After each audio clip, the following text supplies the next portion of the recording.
I go, here I go. Yeah, here I go, here I go. Welcome in, everybody, to another episode of The Take with Jackson Burleson. That's me, of course, your host. Before we get into today's action-packed episode, make sure to hit that subscribe button, like this video, comment what you guys think about the NBA playoffs so far and how the NFL draft went and all this nonsense with Shedeur Sanders, which we are going to get into in this episode. And make sure to share it with everybody you may know. You got to speak it to the world. But without further ado, let's get into today's picks. JB's picks, courtesy of DraftKings. We already know the drill when it comes to these picks. We don't play around. And we're going to go plus 550 for Ashton Jeanty to rush for 1,400 yards in his rookie season. That's the pick we're going. And there's a couple of reasons why, but I want to hear from Ashton Jeanty, the 6th overall pick of the 2025 draft first, before I give you guys my take on why I think that. So let's go ahead and hear from this guy real quick. I wouldn't say I'll get 2,600 yards again right off the rip, but definitely to just be a great asset to this team, a great teammate, and just help bring wins home each and every week. Okay, yeah, he's not going to get 2,600 yards. Rookie season, Ashton Jeanty getting 2,600 yards, that'd be crazy. But, I mean, I just think the Raiders, they don't really have much of a passing game. I mean, I know they got Geno Smith there, but like when you look at the receivers, I mean, no offense, but there's a bunch of no-name receivers on that team. And I think Jeanty's going to be getting at least 30 carries a game. At least. Like, I'd be surprised if he's not. And the way that Pete Carroll has talked about him and Marshawn Lynch congratulated him on being drafted to the Raiders, I see a lot of similarities with Marshawn Lynch. Now I think about it, I really wasn't like thinking about that going into the draft, but I'm like, yeah, he kind of is like a little bit like Marshawn Lynch. I mean, he's strong. He's not like the tallest guy, but he's very like bulky. He can mow people over with his power. He's also fast when he needs to be. But I think just him being on the Raiders with no passing attack, I think that's why he's going to get that many yards. And I think his yards per carry could be low, but I think his carries are going to be high. And that's kind of the balance I'm looking at. I think he's going to be a touchdown machine too.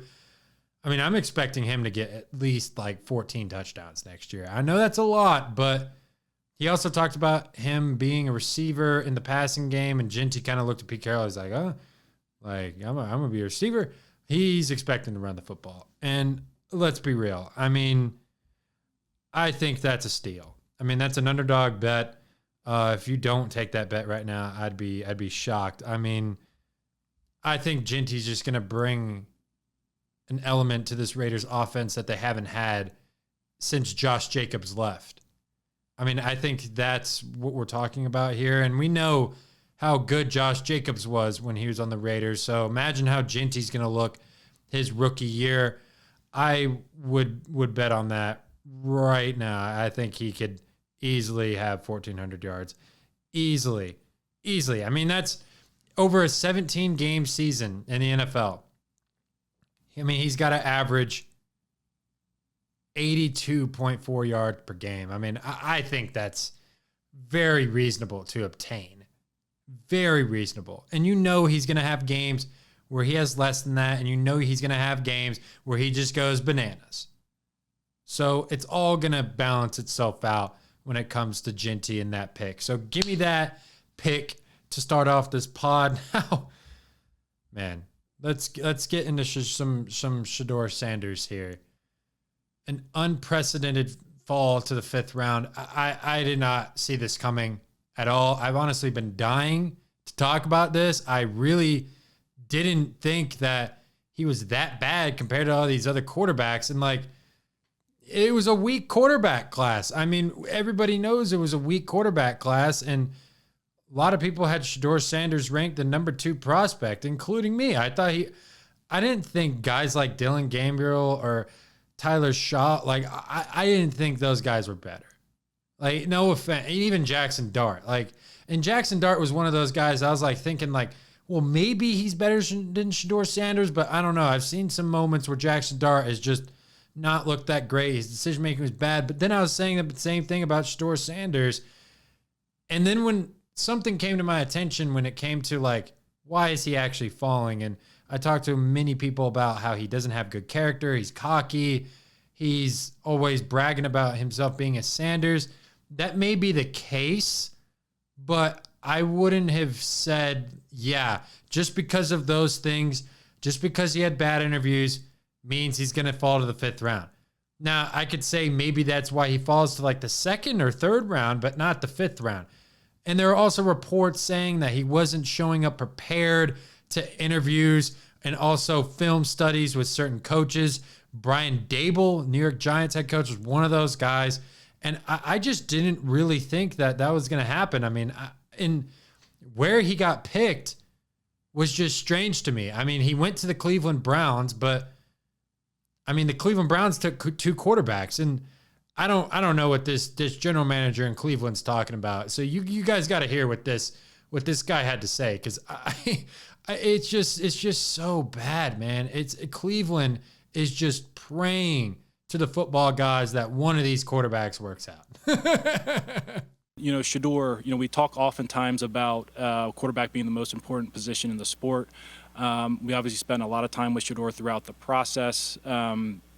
He's highly accurate, can play well from the pocket, very productive college career. And, we felt like it wasn't necessarily the plan going into the weekend to select 2 quarterbacks, but as we talk about, we do believe in best player available. We do believe in positional value, and we didn't necessarily expect him to be available in the 5th round. And so we love adding competition to every position room, and adding him to compete with the guys that are already in there. We felt like that was the appropriate thing to do.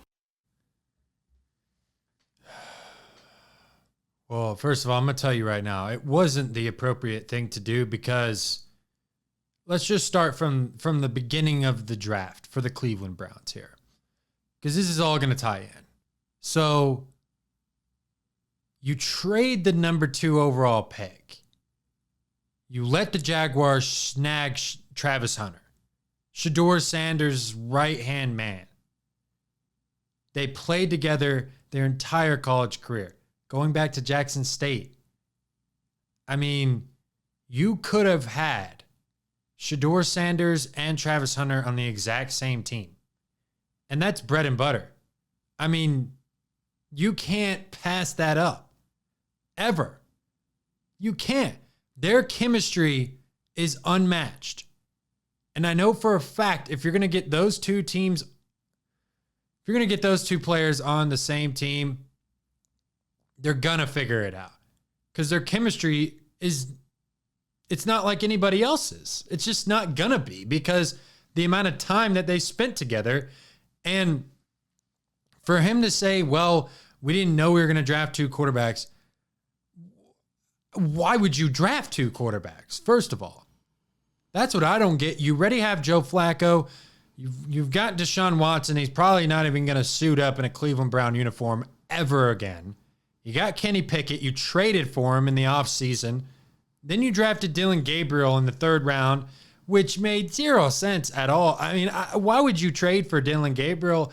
That guy had played college football for 5 years. He transferred to Oregon. He's been bouncing around. I really wasn't impressed with what I saw of him in the college football playoff. And then you draft Shedeur Sanders, and you haven't posted Dylan Gabriel nearly as much as you have with Shedeur Sanders on your social medias, Cleveland. You haven't. That's just a fact. Shedeur Sanders already has the number 1 selling jersey as a Cleveland Brown.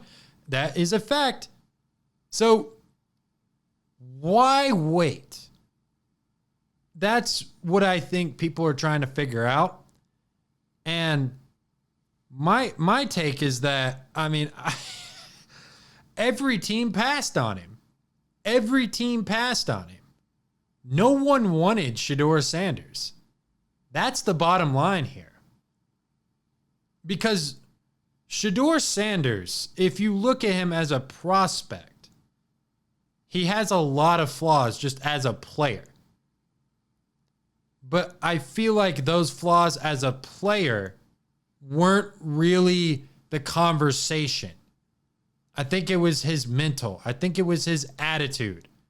Because let's be honest, if you put Jackson Dart and Shedeur Sanders right next to each other, you could point out very similar flaws when it comes to bad decision making, bad throwing, tried to do too much. It happens. But it was the attitude thing. It had to have been. And then you've got the Atlanta Falcons getting fined $250,000, and then the defensive coordinator, Jeff Ulbrich, getting fined $100K because his son made a prank call being the Saints GM telling him, hey, we're going to take you with our next pick. And then he's like, you got to wait a little bit longer. And we're going to listen to that prank call right now because that's crazy stuff. I mean, first of all, I don't really think that it's okay for a monumental moment like this to be made fun of.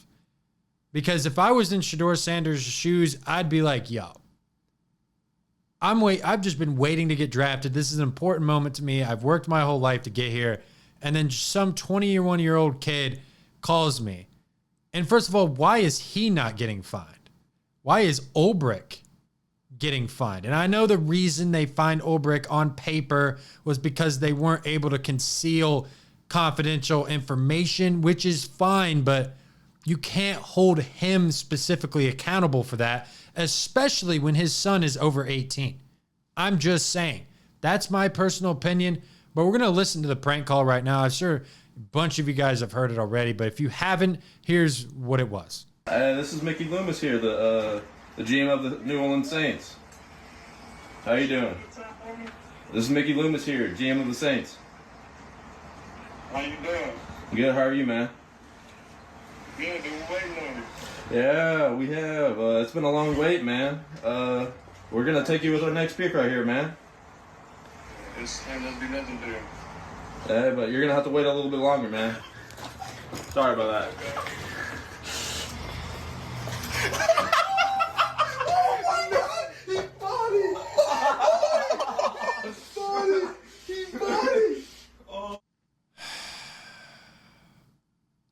At first, I thought this was funny. Not gonna lie. I thought it was funny. But the more you sit there and try to relate to the human, you're just like, I kind of feel for Shedeur a little bit here. He doesn't deserve that. He hasn't been that cocky. He hasn't been that arrogant, has he? Has he deserved that? That's tough to say. That's tough to say, man. I mean, no person deserves to be prank called like that. Hey, you're getting drafted. Nope, psych. No, you're not. I mean, that's basically what it was. And this draft is nuts because no one's talking about the number 1 overall pick, Cam Ward. I mean, that's the thing that blows my mind about this whole entire draft is that the number 1 pick. And this is just so strange to me for even the NBA draft and the NFL draft. The last 2 drafts of those leagues, the number 1 pick's not talked about.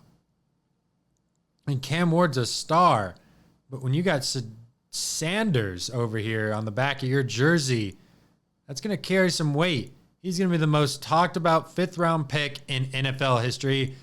That's the bottom line facts there. And even though Cleveland, I don't know what's going to happen in that quarterback room. You've got 4 quarterbacks technically. Deshaun Watson's not even really a player on Cleveland, especially when he tore his Achilles twice. He's done. So you've got 4 quarterbacks on that roster. Joe Flacco, Kenny Pickett, Dylan Gabriel, Shedeur Sanders. One of those guys has to go. One of them. I don't know if that's going to be Pickett because he just was a backup on a Super Bowl winning team. And I don't know if Cleveland values that. Joe Flacco, he's had success in Cleveland. Then you go to the 2 rookies. Now, do the Browns use Shedeur Sanders in a trade. I think that is a possibility, or maybe Dylan Gabriel if they end up liking Shedeur. Because the Browns have had no luck with quarterbacks. I mean, the most luck they've had with a quarterback is Baker Mayfield, and they treated him like absolute garbage and traded him and got Deshaun Watson. And that's how they treated him for him winning the Browns' first playoff game in, I mean, I think it was a decade. It was a long time. And you just do that. I mean, I don't know what Cleveland's doing. They are a mess. Some people thought it was smart for them to trade the second overall pick. Some people didn't. At the time, when you're not seeing the rest of the draft and you're just focusing on the first round, that move is smart because you're getting an interior defensive lineman in Mason Graham and you're getting a 2026 first round pick from the Jaguars. So it's not a bad trade. It's not a bad trade on the surface. But then you could have, Shedeur falls and falls and falls and falls and falls. And you realize, oh, they could have had Travis Hunter and Shedeur Sanders on the same team. That's when you kind of step back and you're like, oh, man, I don't know if that was the right call. I don't. That's part of the problem that I have with this right there. But I don't know. It's going to be a weird quarterback room in Cleveland, man. It's going to be strange. It's going to be strange. Now, oh, man. So for those who are not familiar with me, I'm going to need a second to talk about my Miami Heat. So let's take a quick break for a second to talk about this channel. We're a little over 800 subscribers, so make sure to hit that button, notification bell, comment what you guys thought about the NFL draft and this whole Shedeur Sanders thing. And then also don't forget to look at my picks for Ginty plus 550 for 1,400 yards rushing. And then also just share the video with anybody you may possibly know. I want this podcast to get out there. Let me know how you guys think I'm doing. All that. I want to know what you guys think of these episodes because I do put a lot of time and effort into these. But now, let's get back to my Miami Heat. So I've been a diehard Miami Heat fan since I've grown up, basically. And it's been a rough couple of years as a Heat fan. Play-in tournament. We got an NBA Finals berth out of one of those play-in tournaments. And then this year, we crawled our way into the playoffs. I don't know how. We beat a sorry Bulls team. We beat a sorry Hawks team. And then we get swept by Cleveland. And we lose in the fourth largest playoff win in NBA history, which is 55 points. Yeah, that's how the Miami Heat season has been going so far. And Cleveland just torched us. I mean, the Miami Heat had no answer this entire series. Cleveland had more size, more three-point shooting, more playmakers. And they didn't turn over the basketball, and they could actually get an offensive rebound. The Miami Heat turned over the basketball, could not rebound, could not get any flow in their offense going outside of Game 2. I mean, Game 2 was probably the one game where I really thought we could get. We were down by 20. We almost came back and won. We cut it to 2 at one point. I thought we could win. And Davion Mitchell is a great player. I like him a lot. But he makes some very questionable decisions with the basketball at times. And I will say the Heat just didn't have enough talent. We don't have enough talent. We're not good. I think it is going to be hard to win. When you take Jimmy Butler off this team, I think it was like easily you could have written it off. And Bam Adebayo, he said a lot when it came to that, so I'll let him kind of take the mantle when it comes to that really, really quick, and then we'll come right back. I would say trying to get everybody on the same page through the storm. Because like I've said in many many times sitting up here, you got to understand that somebody still has to play the game. We still got to go out there and figure out how to win, if guys are in or out. And, obviously keeping that same motivation of trying to win. Like I said before, this organization and this team could have let go of the rope a long time ago.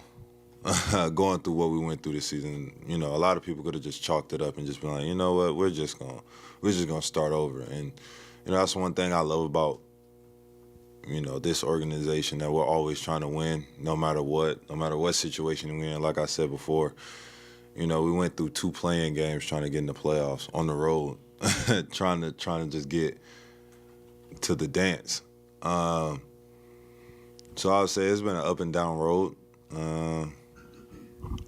And we've figured out how hard it is to win. Yeah, I mean, I get what he's saying there when it comes to the up and downs and things like that. There were a lot of distractions for the Miami Heat this year.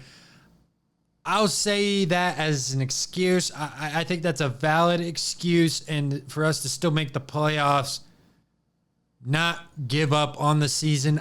I mean, I think there's got to be some kind of credit built in there, but I mean, we gotta the Heat have to figure out this offseason, first of all, who's going to be the leader of this team going forward, and I mean, and which star player are we going to get?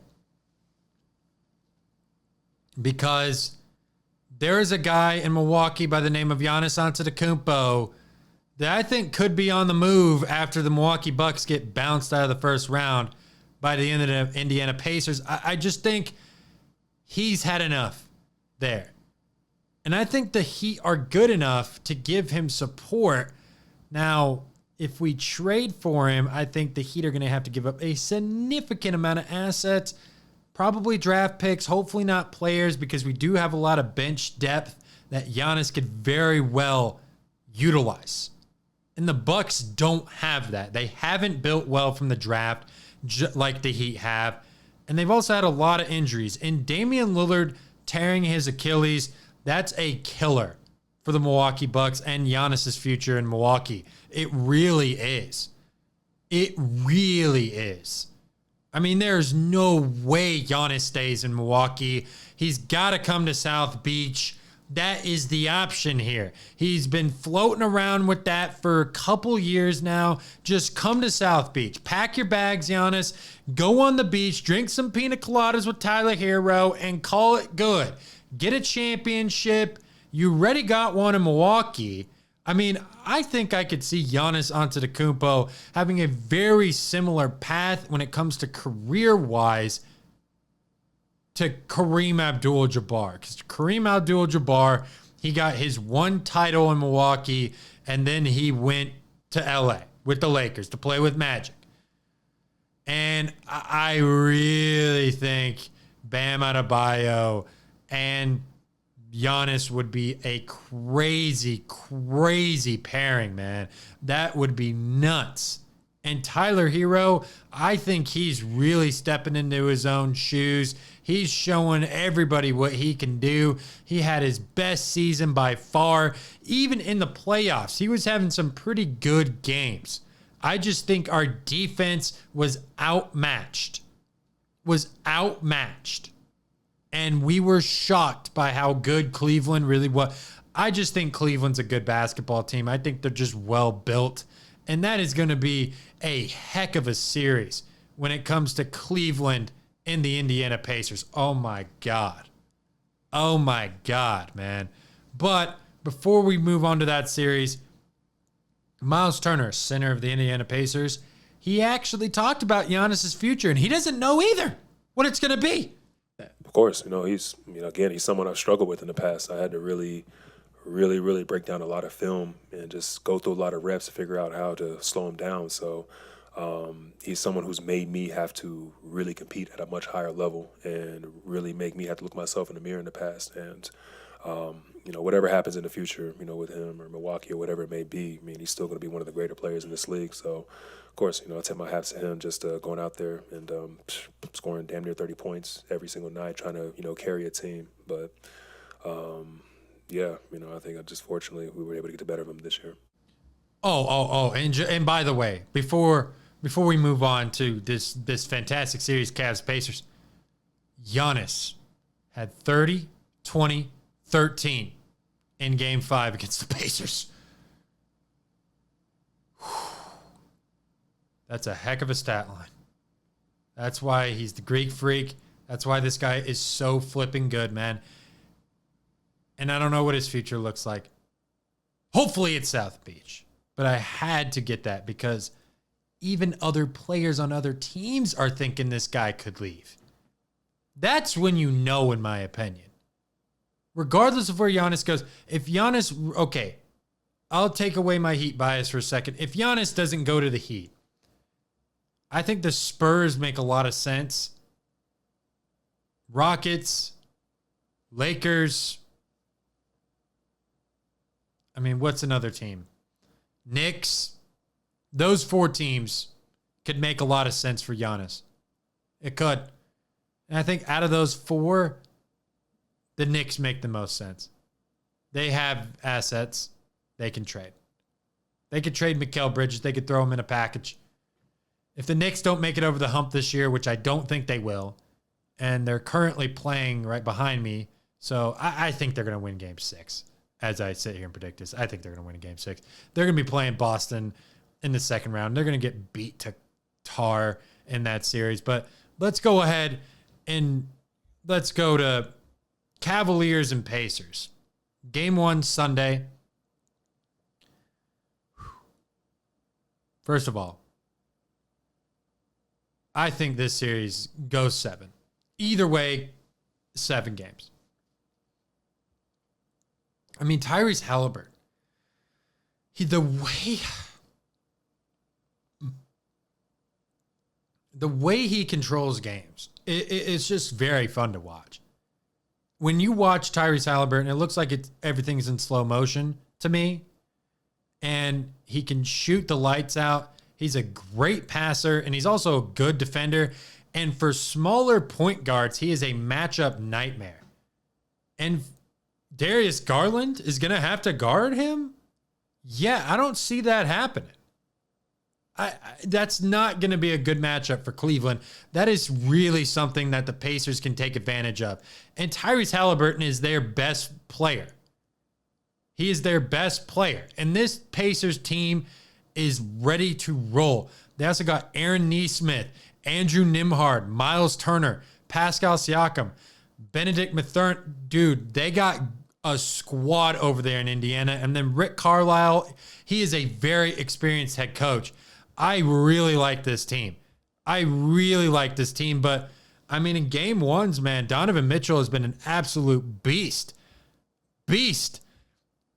He could seriously have an 8th straight 30-point game in game 1. I mean, he's an assassin when it comes to playoff games. In game 1 specifically. It'll be very interesting as well to see how this front court with Cleveland and Indiana matches up. Because you've got Pascal Siakam, you've got Evan Mobley, Jared Allen, and then Miles Turner. That is going to be a bloodbath down low. And even with this backcourt, I mean, this backcourt is going to be fun to watch. Tyrese Halliburton, Andrew Nembhard. You also can throw McConnell in. McConnell, in my opinion, is going to be a difference maker in this series off the bench. He's going to have to be if the Pacers want to win this series. Because Cleveland has a lot of three-point shooting.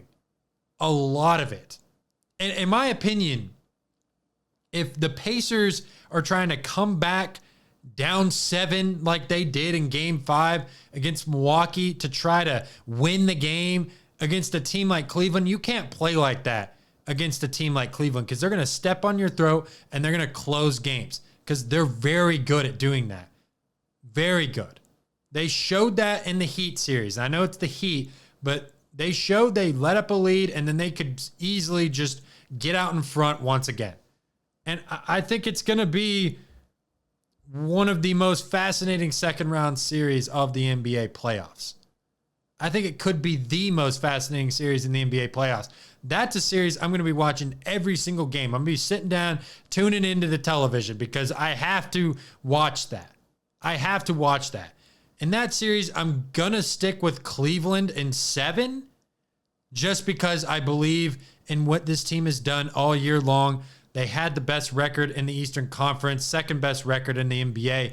I believe in what Cleveland has done all season long. Now, do I think the Pacers can really scare this team? Yes. And I think they're going to be throwing punches and they're going to win games. That's going to happen. And I wouldn't be surprised if the Pacers won this series. Would not. And now let's go to the OKC Thunder. They coasted to the second round, swept the Memphis Grizzlies, dominated. I mean, they were leading by 50 points at halftime in game 1 against the Grizzlies. I mean, I think it was like 49 points, whatever, 50 in SGA. And this defense is unmatched. Now, the last couple games, they didn't really play in particularly well.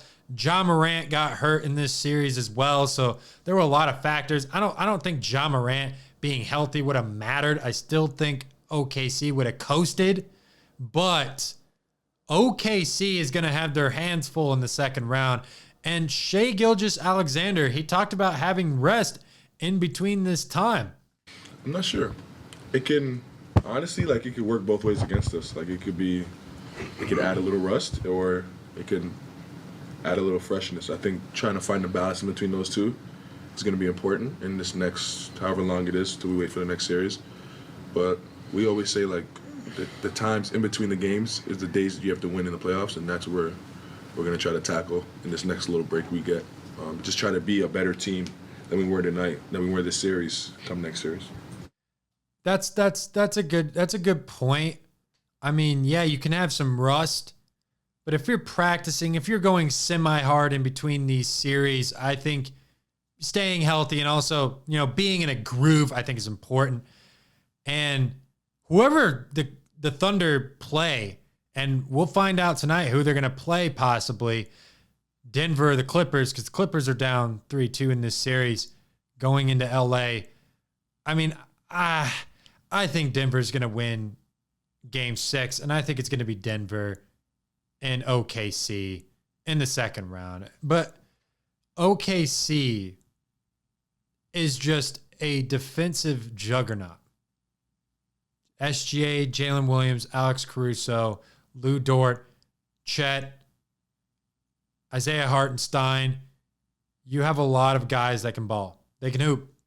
And I think, in my opinion, I've really been like, okay, regular season team is the Thunder, the regular season. But I don't think so. I think they're playoff ready.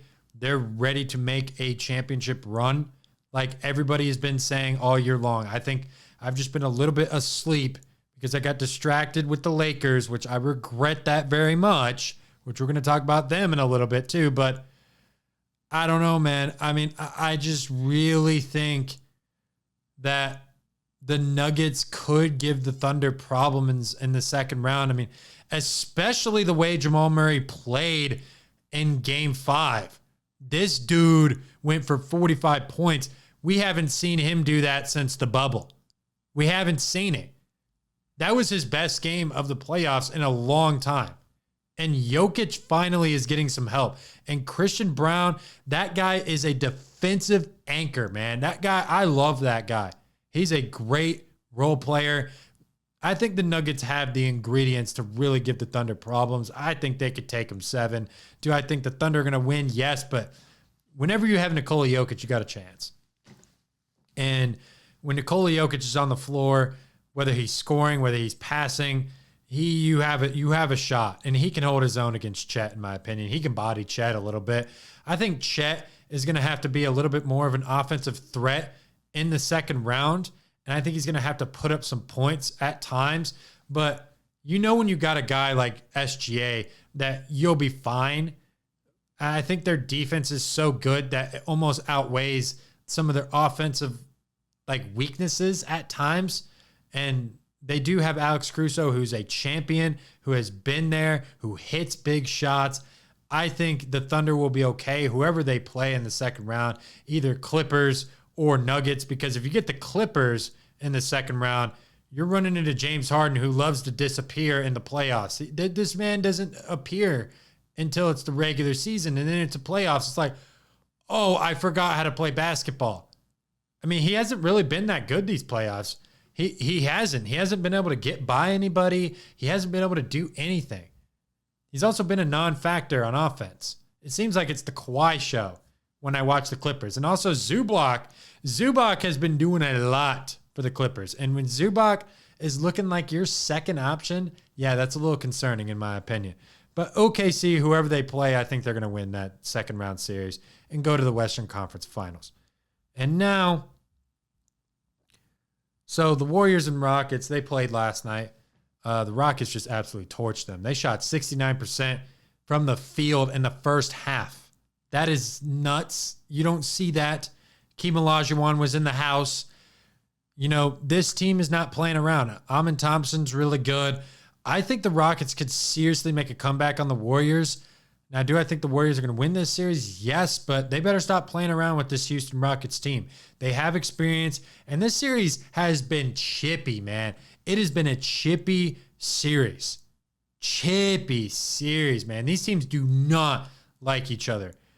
I mean, Draymond Green said, Jimmy Butler said, I don't like that Dillon Brooks guy, which a lot of people don't like Dillon Brooks. You're not the only one, Jimmy, but Steph Curry, he's got this thumb thing. Apparently, it's been swollen.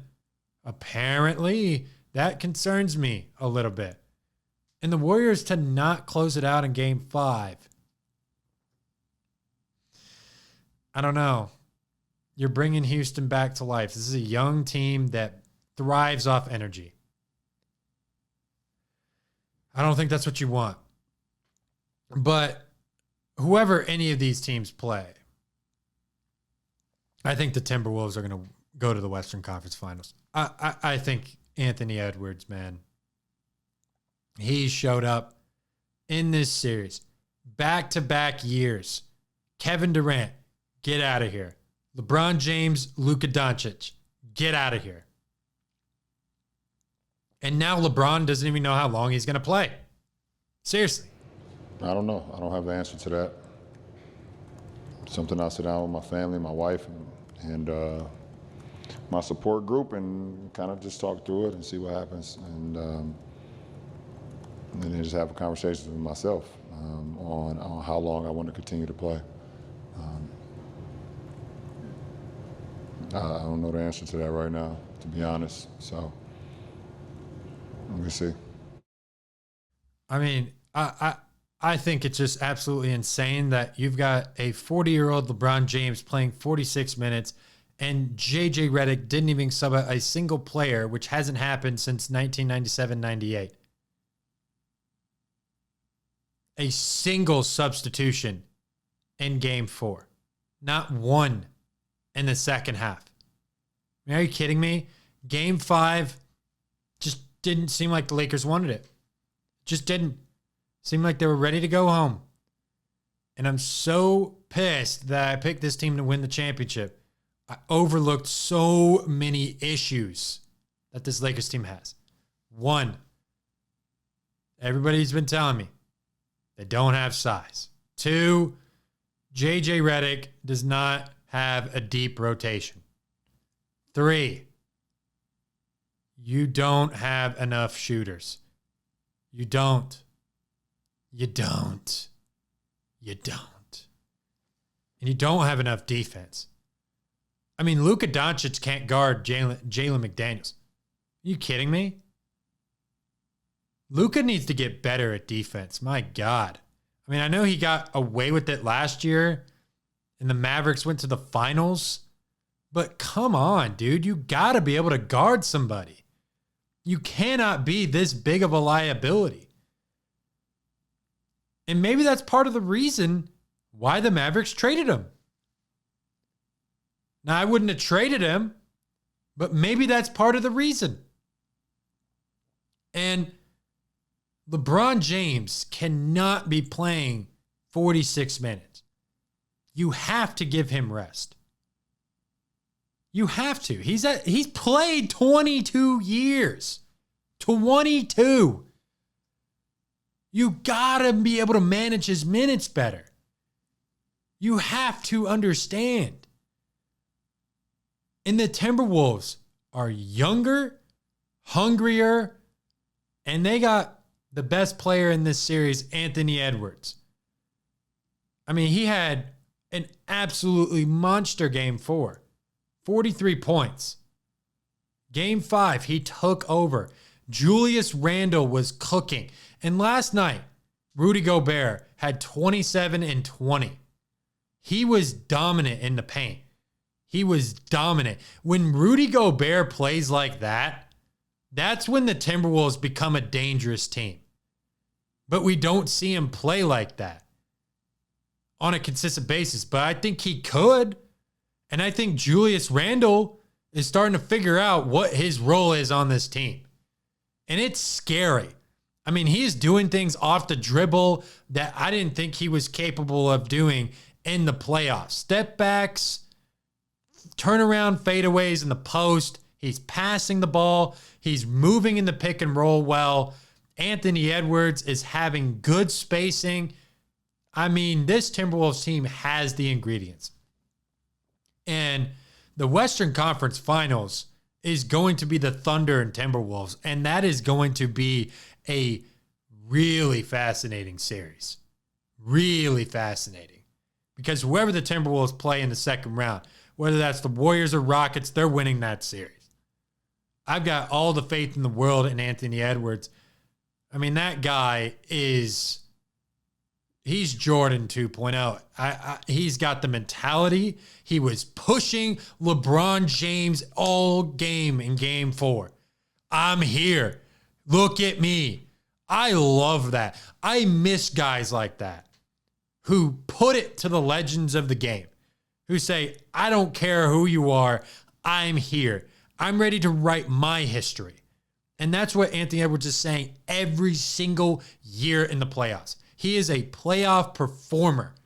He shows up in the postseason. That's what he does. That's what he does. I love watching him play. He's a great player. Great player. Great player. It'll be very interesting if they play the Warriors. Anthony Edwards versus Jimmy Butler. That is going to be a crazy matchup. Crazy. Whoo, man. Oh, God. And then Jaden McDaniels is going to show up. That is going to be, that's going to be a great series. And then to end things off, looks like the Pistons, they're still fighting here. First of all, the Pistons, what a story they've been this year. They should have won game 4. This series behind me should be 3-2 Knicks. But it should have been 2-2 going into game 5. It was BS. Tim Hardaway got fouled on that 3-point shot. 1,000%. That was one of the worst calls I've ever seen in my life. One of the worst calls I've ever seen. Ever. But the Celtics, they took care of the Magic. We all knew the Magic weren't gonna have enough. But Peyton Pritchard, man. That dude is doing a great job filling in for Drew Holiday. And Drew Holiday, hopefully that hamstring doesn't linger. You know how hamstring injuries are. Probably will. But the Celtics they're on a mission. They're on a mission to go to the NBA Finals. I don't see either the Pistons or the Knicks standing in the way of that. Bottom line, simple. Don't see it happening. I mean, it's just not going to be like that because, one, I just don't think the Pistons or the Knicks have the depth to really mess with the Celtics. And two, whoever ends up getting out of the series is going to be tired, especially the Knicks, because they get ran into the ground by Thibodeau. And I could totally see Tom Thibodeau getting fired if the Knicks do not make the conference finals. Just putting it out there for now. But I think it's crazy because the way the Celtics won that game 5, they didn't hit a single three-pointer against the Magic. Not a single three-pointer in the second half. Not a single one. And yeah, it's just nuts. It's just nuts. I mean, we already know it's written on the wall. Celtics, Cavs, Eastern Conference. We already talked about this. And I just don't think the Knicks have enough. I've been watching them struggle to beat the Pistons sometimes. No offense to the Pistons, but you should be able to put away a team like the Pistons if you're really legit. And Karl-Anthony Towns hasn't really he's been inconsistent, I'll say. But that's going to go ahead and do it for today's episode of The Take with Jackson Burleson. I'm your host, Jackson Burleson. Of course, make sure to hit the subscribe button, comment, like the video, notification bell, share it. Let me know what you guys thought of this episode. I will see you guys in the next episode in the next week. Hope you guys enjoy the NBA playoffs and NHL playoffs as well. The NHL playoffs have been very good. Capitals advance on. We'll see if Ovi can get his second ring. But I'm Jackson Burleson, of course, and we will see you guys in the next episode. Peace. Talk to me, baby. Talk to me nice. I'm from another world, baby, yeah. Broadway paradise. They think I'm way too cold, cause I put my